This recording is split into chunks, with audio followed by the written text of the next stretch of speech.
Becoming the best at anything is not about a set of tactics. It's not a list of hacks or secret formulas hidden in some online course. It starts deeper than that. It begins with one fundamental question that most people overlook: why? We live in a world where people obsess over results. They want to be faster, better, smarter. They want to win.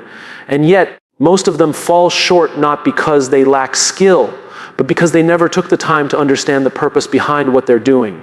You can have all the tools in the world, but if you don't know why you're holding them, they're just weight in your hands. Purpose is the engine. It is what sustains us long after motivation fades. And motivation will fade. Let's not pretend otherwise. There will be days when you're tired, when the work feels invisible, when nothing is going your way. On those days, skill won't save you. Passion won't either, only purpose will. Think about the people who are truly great at what they do. The ones we admire. The ones whose names we remember, not just for their achievements, but for how they made us feel. What's the common thread? It's not talent. It's clarity. They know why they do what they do. They don't chase goals just to prove something. They build legacies because they're rooted in something far more meaningful than recognition. Purpose gives your actions direction. Without it, you're just reacting to life instead of creating it. You jump from one thing to another, looking for that one big break, hoping the next opportunity will finally feel like the one. But when you're grounded in your why, every action is intentional, even the small, unglamorous ones, especially those. The truth is, becoming the best isn't about being better than others. It's about becoming the clearest version of yourself. It's about aligning what you do with what you believe. And when you achieve that alignment, something powerful happens. You become consistent. And consistency over time beats brilliance. But here's the challenge. Most people skip the work of purpose. They jump straight to the how. How do I get better? How do I win? How do I get noticed? They treat purpose like an accessory instead of the foundation. But when you build on unstable ground, it eventually cracks. The pressure, the expectations, the comparison, it all becomes too much. When you know your why, pressure doesn't break you, it sharpens you. Because your reason for showing up is no longer tied to external applause, it's internal.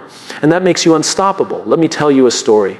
There was a young violinist, not particularly exceptional in skill, but obsessed with the idea of moving people through music. She would play in subways, in empty rooms for audiences of one, not for money, not for fame, but because she believed music could heal. She wasn't trying to impress anyone, she was trying to reach someone. Years later, when she stood on the stage of a world-renowned concert hall, people called her an overnight success. But they missed the point. She didn't become the best because she practiced more. She became the best because every note she played carried intention. It meant something to her. And when it means something to you, it will mean something to others too. Purpose connects us. It humanizes us. And when you operate from purpose, people feel it. They may not be able to explain it, but they can sense it.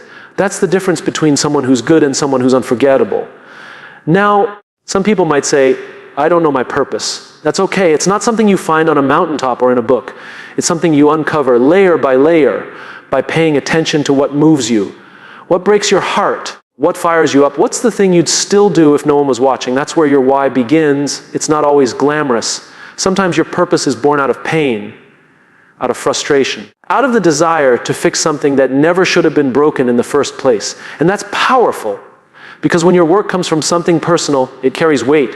It carries truth. You see, the world doesn't need more people trying to be impressive. It needs more people willing to be intentional, to build from the inside out, to stand for something real. So if you want to be the best at anything, start there. Don't chase the goal, chase the reason behind the goal. Ask yourself, why does this matter to me? And then ask it again and again until you get to something that feels almost too honest to admit out loud. That's when you'll know you've hit something real. And once you have it, protect it, nurture it. Because there will be distractions. There will be people who try to talk you out of it. There will be moments when you wonder if you're crazy for holding on to something so intangible. But those are the moments that matter most. That's when the best are made, not in the spotlight, but in the silence. The truth is, anyone can be good when things are easy. But becoming the best requires a kind of stubborn clarity, a kind of inner fire that doesn't dim when the lights go out. And that only comes from knowing why you started in the first place. Purpose won't make you perfect, but it will make you persistent. And in a world that moves fast and forgets even faster, the ones who last aren't always the loudest or the flashiest. They're the ones who never lost sight of their why. So ask yourself, why are you here? Why does this matter to you? Why are you willing to struggle for it? Because when you start with your why, you've already taken the first and most important step toward becoming the best at anything. There's a story we've all been told, whether directly or subtly, that if you want to be the best at something, you have to go all in. You have to push hard, burn the candle at both ends, sacrifice sleep, relationships, balance, whatever it takes. The louder, more aggressive the effort, the better. But the truth is that story is flawed, because becoming the best isn't about short-term intensity. It's about long-term consistency. Intensity is attractive. It's dramatic. It gives the illusion of progress. It feels good because it looks like you're doing everything right. Late nights, sweat, hustle. It makes you feel alive. But that kind of effort burns out quickly. It's like sprinting in the first mile of a marathon. You might impress a few people early on, but you won't last. And the ones who last are the ones who win. Consistency, on the other hand, is quiet. It's not glamorous. It's not something you can post about on social media and get a flood of likes. It's showing up day after day, especially on the days you don't feel like it. It's making one more call, doing one more rep, reading one more page. It's progress you can't see in the moment but feel over time. We've glorified the grind so much that we forget greatness is built slowly. Not in loud breakthroughs, but in silent repetitions. Not in grand moments of effort, but in thousands of small, deliberate actions. Becoming the best means showing up on Monday and showing up on Thursday. It means doing the same thing again and again until you can't get it wrong. There's an old saying that amateurs practice until they get it right. Professionals practice until they can't get it wrong. That's consistency. That's mastery. And it only happens when you trade the desire to be impressive for the discipline to be persistent. But let's be honest, consistency is hard. It's hard because it's boring. It's hard because it doesn't give you instant results. It demands patience in a world that worships speed. It asks you to keep going when no one's watching, when no one's clapping, when it feels like nothing is changing. And yet, this is where greatness is formed. Not in the spotlight, but in the shadows. We love to talk about motivation. We chase it, we wait for it, we hope it shows up. But motivation is a feeling, and feelings are unreliable. You can't build a future on how you feel in the moment. You build it on what you decide to do, regardless of how you feel. That's what consistency teaches you. It teaches you to act out of commitment, not convenience. And that commitment, when repeated over time, builds confidence. Not the fake kind of confidence that comes from pretending you're better than you are, but real confidence. The kind that's earned through discipline and repetition. The kind that comes from knowing deep down, I've done the work. Imagine a bricklayer building a wall. Every day they lay a brick, just one. It's not impressive. No one stops to take pictures. But day after day, brick by brick, a wall begins to rise. That's what consistency is. You might not notice it for weeks or even months, but over time, your effort compounds. And eventually, people will look at what you've built and say, wow, how did you do that?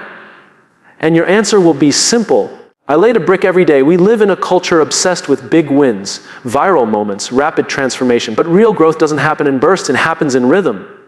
The best athletes, the best leaders, the best artists, they don't rely on streaks of brilliance. They rely on structure. They build habits. They create routines that protect their progress from the ups and downs of emotion. That's the other gift of consistency. It stabilizes you. It grounds you when the world gets chaotic, and it always does. Your routines keep you anchored. They become your foundation. You don't have to think, should I show up today? Because it's already decided. You've made it part of who you are, not just what you do. There's a common myth that discipline kills creativity. But the opposite is true. Discipline creates space for creativity. When your habits are strong, when your routine is solid, your mind is free to explore, to create, to innovate.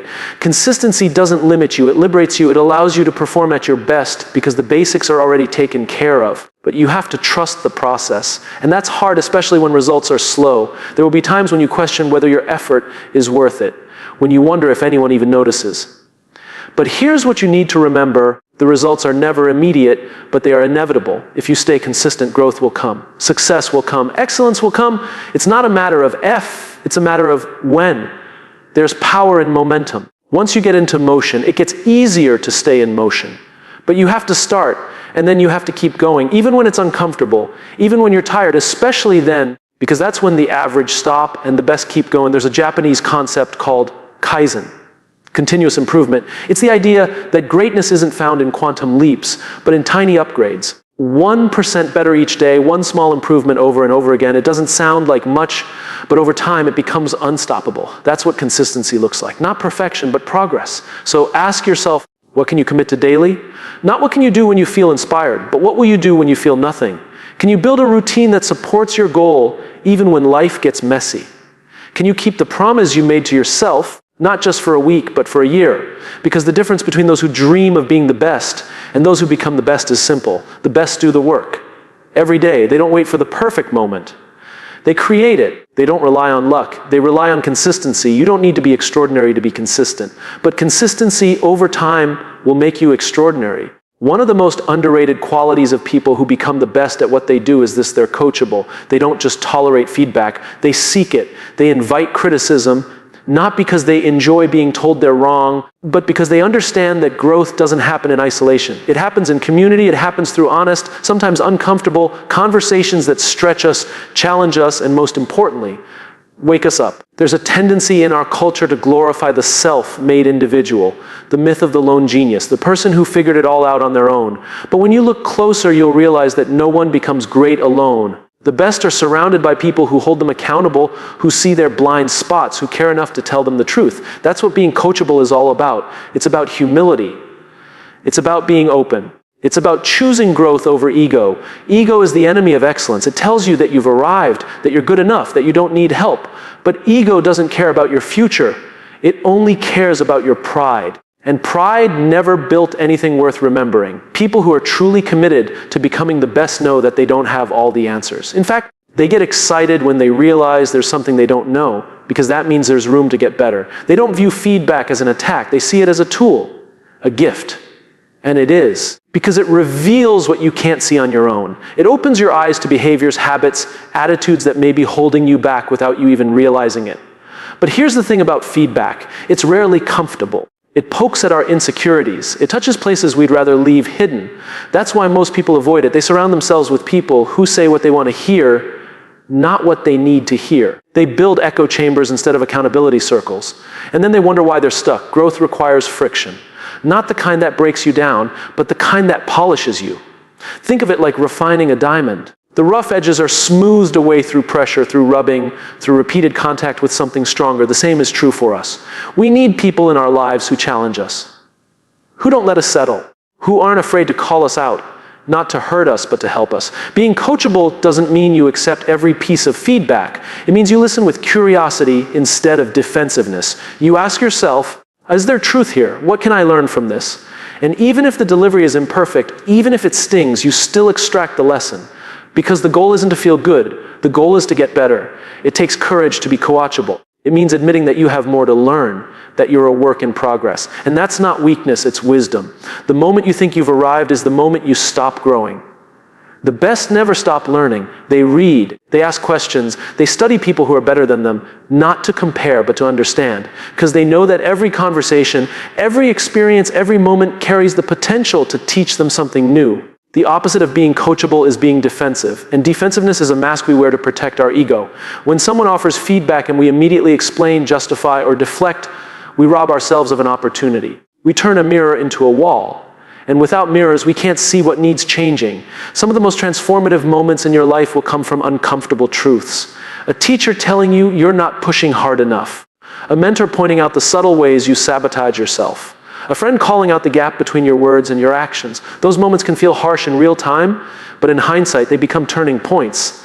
Because someone cared enough to be honest with you. The best athletes have coaches. The best leaders have advisors. The best musicians have mentors. Not because they're weak, but because they understand that excellence is a team effort. That it takes outside perspective to sharpen inside potential. And let's be clear, being coachable is not about obedience. It's not about blindly following orders, it's about discernment. It's about filtering feedback through your values, your mission, your purpose. You don't accept every suggestion, but you consider it, you weigh it, you give it space. That openness, that willingness to be shaped is what sets the best apart. There's something deeply attractive about a person who's always learning, someone who doesn't posture or pretend, but who listens with intention, someone who isn't afraid to say, I don't know, or teach me. That kind of humility creates connection. It builds trust. It invites collaboration. Because people don't want to follow someone who's perfect. They want to follow someone who's real, who's growing, who's human. When you're coachable, you grow faster. You skip years of mistakes. You gain access to insights that would take you decades to figure out on your own. You collapse time. And more than that, you become someone others want to invest in. Because people pour into those who are open, who are eager, who are teachable. So if you want to become the best at anything, don't just sharpen your skills, sharpen your mindset. Let go of the need to always be right. Replace it with the desire to always get better. Learn to love correction, not because it feels good, because it leads somewhere good. Ask for feedback regularly from your peers, from your mentors, from the people who experience your leadership, your work, your presence. Don't just say, "How am I doing?" Say, "What could I be doing better?" And when they answer, listen. Don't argue. Don't explain. Just listen. Reflect. The people who become the best are not the ones who are the most naturally talented. They're the ones who are willing to learn from everyone, who stay curious, who ask for input, who seek refinement. They understand that being coachable isn't a one-time decision. It's a lifelong posture. You don't have to be the smartest person in the room. You just have to be the one most willing to grow. If you study the lives of people who have become the best in their field, those who have mastered their craft, changed their industry, or left a legacy, you'll find something surprising. Yes, they worked hard. Yes, they had vision and grit. But more than anything, they developed the ability to fall in love with the boring. Most people want the spotlight. They want the applause, the achievement, the attention. They want the moment when all the effort finally pays off and the world notices. But what they don't want are the invisible hours, the routine, the repetition, the monotony, and that's where the real work happens. That's where mastery lies. The problem is that we've built a culture that's addicted to excitement. We chase novelty. We're constantly looking for the next new thing, the next rush, the next hack. But here's the truth. If you always need excitement to stay committed, you'll never last, because the path to greatness is repetitive. It's unsexy. It's not full of fireworks. It's full of habits, and most days those habits are boring. But boring is not bad. Boring is necessary. Boring is the weight room when no one's watching.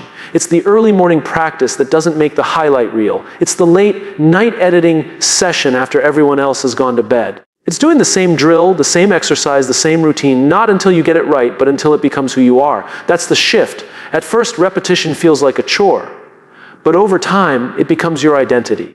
You're no longer doing the work just to get better. You're doing the work because that's who you are. A writer writes, a leader leads, a builder builds, not occasionally, not when inspired, but every day, even when it's boring. Especially then, the people who fall in love with boring are the ones who eventually create brilliance, because they understand that brilliance is built, not found. It's not a flash of genius. It's not a lucky break. It's the result of thousands of micro decisions to keep showing up, to keep refining, to keep getting 1% better. And let's be honest, repetition isn't just boring, it's humbling. It forces you to admit that you haven't arrived, that you're still learning, that no matter how good you get, there's still room to improve. And that's exactly why most people avoid it. Because it feels slow, it feels inefficient. But mastery doesn't care about your feelings. It only responds to your discipline. There's something deeply countercultural about choosing repetition over stimulation, about choosing consistency over chaos. But the most successful people aren't those who chase what feels good in the moment. They're the ones who stay committed to what matters most, even when it doesn't feel exciting. When you fall in love with boring, you learn patience. You learn how to sit with discomfort. You learn how to stay focused when the initial excitement wears off. And that is a superpower, because that's exactly where most people quit. They don't quit when it's hard. They quit when it's dull. When the work loses its shine and becomes routine, that's the point where most tap out. And that's exactly the point where you need to lean in. There's an old saying that discipline is doing what needs to be done, even when you don't feel like doing it. But I think it goes deeper than that. Discipline is learning to value the process more than the result. It's learning to find meaning in the motion. It's realizing that the practice is the point, not just a means to an end. Because the truth is, the result isn't in your control. You can't guarantee the outcome, but you can control your input. You can control your habits. You can control whether or not you show up today and tomorrow and the day after that. That's where your power is. That's where your progress lies. If you want to become the best at anything, you have to develop the muscle of repetition, the ability to do the work when no one's cheering, the willingness to embrace the mundane, not as an obstacle, but as the path, because the boring stuff, the stuff no one sees, is the stuff that builds champions. Think of an Olympic swimmer. The moment we see them win gold is breathtaking. It's dramatic. But what we don't see are the 40-30 a.m. wake-ups, the hundreds of thousands of laps, the pain, the monotony, the early morning spent alone in silence, staring at the same black line at the bottom of the pool. That's where the medal is won, not on the podium, but in the practice, in the boring. Great performers don't chase highs, they build rituals. They remove decision fatigue by committing to routine. It's not about willpower, it's about structure. They don't wake up and ask, do I feel like working today? They've already decided. They've built systems that support their vision. And that system includes boredom. It welcomes it. Because it knows that boredom isn't the enemy. It's the doorway to excellence. The danger is that boredom often gets misinterpreted as failure. We think, if I'm not excited, I must be on the wrong path. But boredom doesn't mean you're doing it wrong. It means you're doing it right. You're going deep. You're staying the course.